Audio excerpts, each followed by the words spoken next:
நீதியை சாவடிக்கிறதுக்கு சாவு மணியை கையில் வச்சிருக்கிற ஆள் யார்? ஜி.ஆர். சுவாமிநாதன். மக்களுடைய வரி பணத்தில் சம்பளம் வாங்குற எல்லா மக்களையும் நீ பொதுவாக பார்க்கணும். எப்படி உன்னுடைய தனிப்பட்ட விருப்பத்தை நீ எப்படி ஒரு சட்ட நகலை நீ ஏற்றலாம்? என்ன தீர்ப்பு அது? இந்த தமிழ்நாட்டில் இல்லை, இந்தியா முழுவதும் இந்த ஆர்எஸ்எஸ் நீதிபதிகள் ஆயிரக்கணக்கில் இருக்கிறான். பெயரை குறிப்பிட்டு என்னால் சொல்ல முடியும். தீர்ப்பு சொல்கிற ஆள் யாருன்னு படிங்க.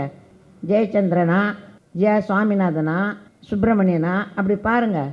பார்த்தோன்னா அந்த வழக்கு என்ன ஆகணும்னு நீங்கள் கண்டுபிடிச்சிடலாம்.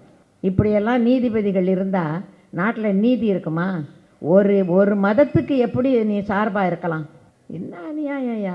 அவன் ஒரு தனி மனிதன், அவனுக்கு ஒன்றுமே கிடையாதுயா.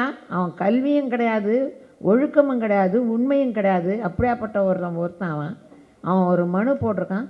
அதுக்கு ஒரு நீதிபதி நீ இப்படி எச்சி அலையில் போய் உருளுங்கிற என்னென்ன கர்மம்! உன் தீர்ப்பெல்லாம் படிக்கும்போது செத்தே போகலாம் போல இருக்குது. இவெல்லாம் நீதிபதி.